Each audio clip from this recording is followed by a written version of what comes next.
వి gold trusted gold buyers మీరు తాకట్టు పెట్టిన బంగారాన్ని విడిపించి ఈ రోజు ఉన్న మార్కెట్ ధరకు కొనబడను 7771077720.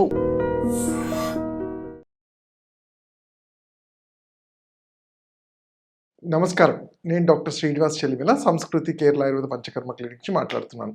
ఈరోజు మనం చెప్పే టాపిక్ వచ్చేసి మోకాల నొప్పులు. మోకాల నొప్పులు, అసలు ఈ మోకాల నొప్పులు ఎవరికి వస్తాయి, వాటిని గుర్తించడం ఎలా, వాటి చికిత్సా పద్ధతులు, వీటి గురించి తెలుసుకుందాము. ముందుగా మనం చూసుకుంటే మోకాళ్ళు అంటేనే మన శరీరాన్ని ధారణ చేసేవి. అంటే మన నడకకి కానివ్వండి, మన యాక్టివిటీస్, మన ఏదైనా వర్క్ చేయాలన్నా మనం ఈ మోకాళ్ళ మీదే ఆధారపడతాం. సో మన బాడీ ధారణ అని చెప్పాను కదా, అంటే మొత్తం బాడీ వెయిట్ అంతా కూడా ఈ జాయింట్స్ మీదే ఎక్కువగా ఉంటుంది. సో మరి అలాంటి మోకాళ్ళు దెబ్బతింటే వాటికి వచ్చే ఇబ్బందులు ఏంటి, వాటిని మనం ఎలా పరిష్కరించుకోవాలో తెలుసుకుందాం. మీరు చూసుకుంటే అసలు మోకాళ్ళు అంటే దాని అనాటమికల్ స్ట్రక్చర్ చూసుకుంటే ఏంటంటే ఇవి రెండు బోన్స్ మధ్యలో ఉండే జాయింట్. దీన్నే నీ జాయింట్గా కూడా మనం పిలుస్తుంటాము. మరి ఈ నీ జాయింట్లో అరుగుదల అంటే రెండు ఎముకలు కలిగి దగ్గర ఉండే సంధిని దాన్ని జాయింట్ అంటాము. ఆ జాయింట్ దగ్గర వచ్చే వాపు, దాని దగ్గర వచ్చే డీజనరేషన్ వల్ల ఏమవుతుందంటే అక్కడ ఉండే కండరాలు, నరాలు కూడా దెబ్బతిని ఎముక అనేది అరగటం స్టార్ట్ అవుతుంది. మరి ఎముక అరగటం వల్ల సాఫ్ట్నెస్ అవ్వటం వల్ల ఏమవుతుంది, అక్కడ ఉండే ల్యూబ్రికేషన్ ఏదైతే మనకి మూమెంట్ కోసం ఫ్రీగా ఉండేది, లైక్ జెల్ అంటాము, లేదంటే మనకి సైనల్ ఫ్లూయిడ్స్ అంటాము. ఈ లిక్విడ్స్ సెమీ ఆయిలీగా ఉండి మన మూమెంట్ని ఫ్రిక్షన్ లేకుండా సాఫీగా జాగడానికి హెల్ప్ అవుతుంది. మరి అలాంటి జాయింట్లో అరిగిపోయి అవన్నీ డీజనరేట్ అయినప్పుడు నడవటానికి కూడా ఇబ్బంది అవ్వటము, నడిచినా దీనికి గుర్తించే లక్షణాలు కూడా ఏంటి, నడుస్తున్నప్పుడు సౌండ్స్ లాంటిది, కూర్చొని లేస్తున్నప్పుడు కాళ్ళల్లో క్రిప్లింగ్ సౌండ్స్ అంటాము, అంటే క్రిపిటస్ లాగా సౌండ్స్ రావటము, మోకాళ్ళు కొంచెం కదిలిచ్చినా కానీ చాలా స్టిఫ్గా బిగుసుకుపోయినట్టు అవ్వడము చూస్తుంటాము. అండ్ మేజర్గా ఏంటి అంటే ఇది ఒక age related problem. 45-50 years cross అయిన వాళ్ళలో జనరల్గా చూస్తుంటాము. బట్ అలానే దీంట్లో చాలా రకాల వాత వ్యాధుల్లో, సంధివాత వ్యాధుల్లో చాలా ఉంటాయి. అదే ఆస్టో ఆర్థరైటిస్ ఆఫ్ నీస్ అంటాము, రుమటెడ్ ఆర్థరైటిస్ అంటాము. రుమటెడ్ ఆర్థరైటిస్లో మన బ్లడ్లోనే ఆ యాంటీజెన్ ఇమ్యూనిటీ అనేది, ఈ మన సొంత రెసిస్టెన్స్, మన సొంత ఇమ్యూనిటీయే జాయింట్స్ని డ్యామేజ్ చేస్తుంది. అది రుమటెడ్ ఆర్థరైటిస్. అది ఈవెన్ చిన్న ఏజ్ వాళ్ళల్లో కూడా చూస్తుంటాం. బట్ ఈరోజు మనం మాట్లాడేది ఆస్టియో ఆర్థరైటిస్ ఆఫ్ నీస్ కాబట్టి దీని లక్షణాలు నేను ఇంతకుముందు చెప్పినట్టు స్టిఫ్నెస్గా ఉండడము, కొంచెం కదిలిన పెయిన్ రావటము, ఇవే కాకుండా కాళ్ళలో వాపులు ఉండటము.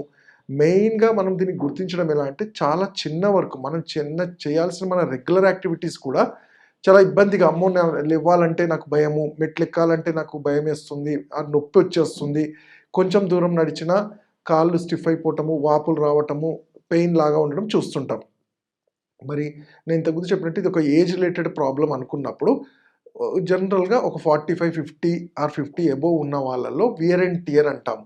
న్యాచురల్గానే బాడీలో డీజనరేషన్ జరిగి అరుగుతుంటాయి. కానీ కొందరిలో ఓవర్ యాక్టివ్గా ఉండడం, అంటే చాలా అదే పనిగా మెట్లు ఎక్కడాలు దిగడాలు, ఎక్కువసేపు నిలబడి ఉండే వాళ్ళల్లో కానివ్వండి, ఆర్ ఎస్పెషల్లీ టీనేజర్స్లో కూడా కొన్నిసార్లు చూస్తుంటాం. టీనేజ్ నుంచి అంటే ఒక ఏజ్లో కూడా హై హీల్స్, ఎస్పెషల్లీ ఆడవాళ్ళలో హై హీల్స్ యూజ్ చేయటం వల్ల ఏంటంటే మన కండరం మీద back side of the knee joint, popliteal joint అంటాము, దాని మీద ఆ కండరం మీద ప్రెషర్ పడి అది ఇంటర్న్గా జాయింట్ మీద కూడా ప్రెషర్ పెంచుతుంది.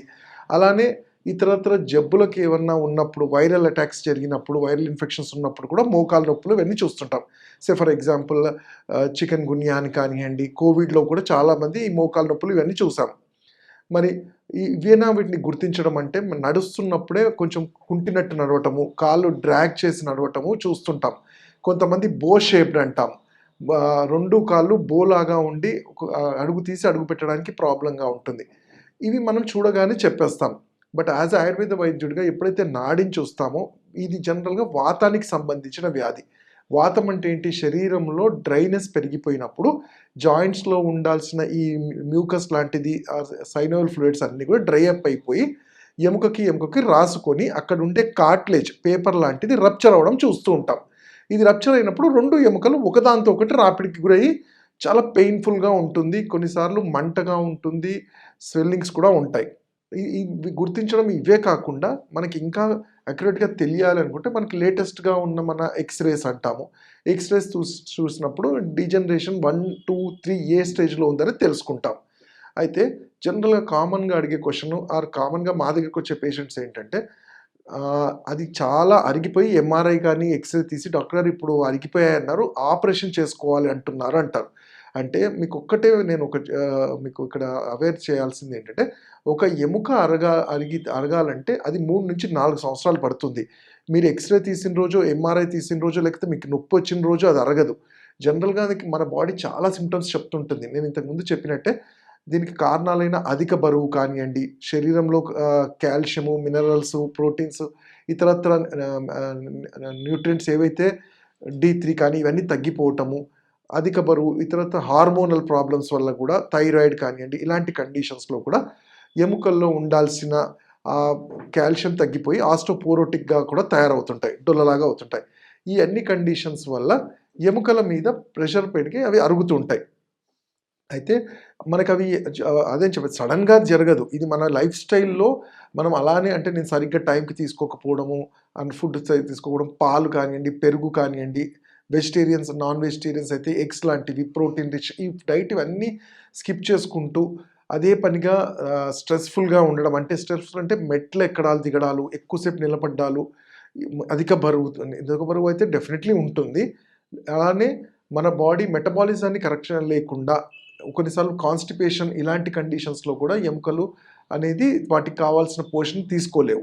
సో ఇవన్నీ మనకి చాలా సిమ్టమ్స్గా చెప్తుంది. సింపుల్గా నేను ఇంతకుముందు చెప్పినట్టే సిమ్టమ్ ఒకటే, మనం చేసే పని ఇబ్బంది జరుగుతుంది. అంటే చిన్న వర్క్స్ కూడా మోకాళ్ళు నాతో సహకరించట్లేదు, పెయిన్స్ వస్తున్నాయి అన్నప్పుడే మనం అర్థం చేసుకోవాలి. నొప్పి అనేది లాస్ట్ సిమ్టమ్. మన శరీరం భరించగలిగినంత భరించి దాంతో అవ్వట్లేదు అన్నప్పుడే అది నొప్పిగా బయటపడుతుంది. అప్పుడు కూడా మనం కేర్ తీసుకోకపోతేనే అరగటము, అరిగిన తర్వాత సర్జరీగా వెళ్ళడం చూస్తుంటాం. సో నేను దీనికి చెప్పొచ్చేది ఏంటంటే, ఎప్పుడైతే మనము నార్మల్ సిమ్టమ్స్ గుర్తిస్తామో, అంటే పెయిన్గా పొద్దున్న లేస్తున్నప్పుడు స్టిఫ్నెస్ అనిపించడము, కాళ్ళు బరువుగా అనిపించడము, లేక నిజంగానే అధిక బరువు ఉన్నప్పుడు వీళ్ళకి ఛాన్సెస్ ఉన్నాయి ఎముకల మీద, నీ జాయింట్స్ మీద ప్రెషర్ పడుతుంది. కాబట్టి ఒక ఆయుర్వేద వైద్యుడిని కలిసినప్పుడు మీకు మామూలుగా అసలు మీ నాడిని బట్టి మీరు వాత పైత్య కఫాల్లో వాత శరీరం వాళ్ళవైతే వీళ్ళు అరుగుదల ఎక్కువగా ఉండే ఛాన్సెస్ ఉంటాయి. కాబట్టి దానికి తగ్గ డైట్, పథ్యాలు చెప్తుంటాం. సరే ఇవన్నీ కాదు, అరిగాయి, నెక్స్ట్ ఏంటి?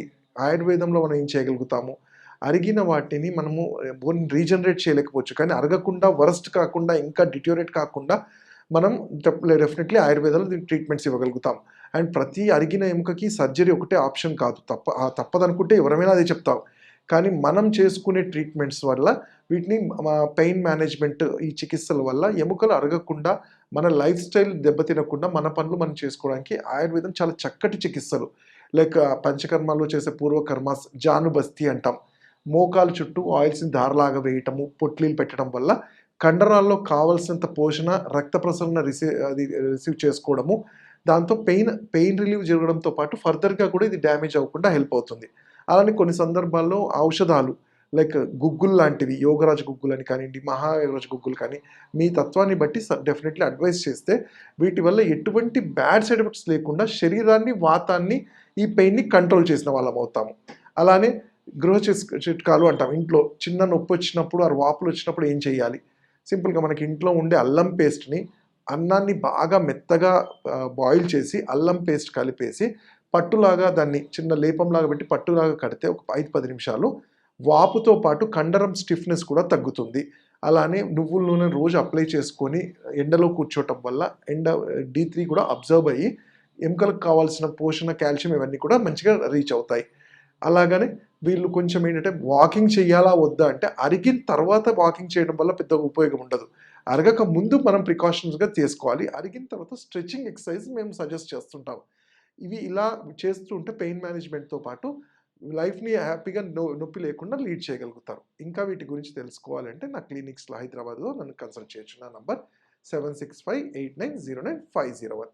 And for more videos, Please subscribe to iDream. Please subscribe to iDream. Please subscribe iDream. And please subscribe to iDream. For more videos, subscribe to iDream. please like, share and subscribe to the channel. Congratulations, iDream. Subscribe to iDream. Subscribe to iDream. So subscribe to iDream Media. iDream team అందరికి huge congratulations. Please subscribe iDream Media. Please subscribe to iDream. Subscribe iDream. Please subscribe to iDream. I dream అంటే నా కళల ఛానల్ను subscribe చేసుకున్న నోరు తిరుగుతలేదు. మీరైతే గంట గుర్తు కొట్టండి. For more such videos, please subscribe to iDream. Subscribe to iDream. Please subscribe to iDream. Please subscribe iDream Media. Please do subscribe to iDream. Please subscribe to iDream Media. For best entertainment and information, please subscribe iDream. And don't forget to subscribe to iDream.